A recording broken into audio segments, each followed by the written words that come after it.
तरुणांनो खुशखबर, आरोग्य विभागातील पदभरतीचा मार्ग मोकळा. अहिल्यानगरमध्ये येथे होणार भरती. अहिल्यानगर जिल्ह्यातील तरुणांसाठी एक मोठी खुशखबर समोर आली आहे.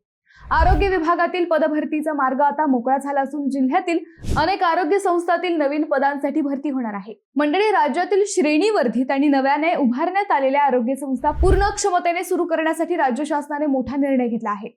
राष्ट्रीय आरोग्य अभियानांतर्गत टप्प्याटप्प्याने वैद्यकीय अधिकारी आणि विविध कर्मचाऱ्यांची पदभरती करण्यात येणार आहे. राज्यातील आरोग्य विभागाला एकूण 7,955 पदांची आवश्यकता असल्याचे समोर आले आहे. त्यापैकी यापूर्वी मंजूर झालेली 2,732 पदे वगळता आता आणखी 5,223 नवीन पदे निर्माण करण्यास शासनाने मान्यता दिली आहे.